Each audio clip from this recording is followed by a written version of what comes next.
चा बहुचर्चित पिक्चर मैदान आजच रिलीज झाला आहे आणि तो मी आज बघून आलोय. तर बघूया हा पिक्चर कसा आहे. ज्यांना स्पोर्ट्स आणि ड्रामा या कॅटेगरीतला पिक्चर आवडणार त्यांना हा ठीकठाक एकदा बघण्यासारखा नक्कीच वाटेल.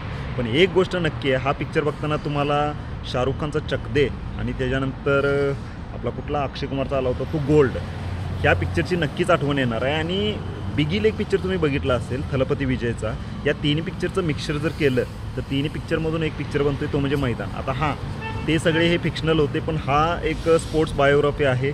याच्यामध्ये पहिल्यांदा आपल्याला कळतं आहे की भारतानं फुटबॉलमध्ये गोल्ड मिळवलं होतं कधीतरी एशियन गेम्समध्ये, त्यावेळी फुटबॉलमध्ये.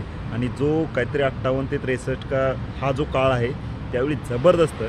तुम्ही ह्या पिक्चरची तुलना किंवा ह्या टीमची जी इंडियन फुटबॉल टीम होती ना त्यावेळची, कपिल देव सरांनी आपला ज्यावेळी वर्ल्ड कप घेतला होता ना, एकदम अंडरडॉग टीम अशी, म्हणजे जी काय वाटत एक नंबर फालतू आणि ती वर्ल्ड कप जिंकून गेली, तशी टीम होती भारताची फुटबॉलची. आणि त्या टीमची जर्नी याच्यामध्ये दाखवलेलं आहे. कसे काही छोटे छोटे किस्से, बाकी याच्यामध्ये छोट्या मोठ्या ज्या मॅचेस वगैरे आहेत ना त्या थ्रिलिंग एक्सपिरियन्स, म्हणजे एक जे गोल्स वगैरे घेतले त्याच्यामध्ये खतरनाक. हां, तसं चकदेच्या लेवलचा नाही आहे, पण अजय देवगणच्या फॅन्ससाठी एक नंबर. बाकी अजय देवगणची ॲक्टिंग आपल्याला एक नंबरच वाटते. आणि अजय देवगणच्या ॲक्टिंग बरोबरच तोडीस तोड जे काय बाकीचे जे सपोर्टिंग कास्ट आहे ना, कास्टिंग याचं जबरदस्त आहे, त्याच्यामध्ये काही वादच नाही. एकदा अवश्य बघण्यासारखं आहे, एकदा बघा. किंवा बडे मैं छोटे मैं बघण्यापेक्षा.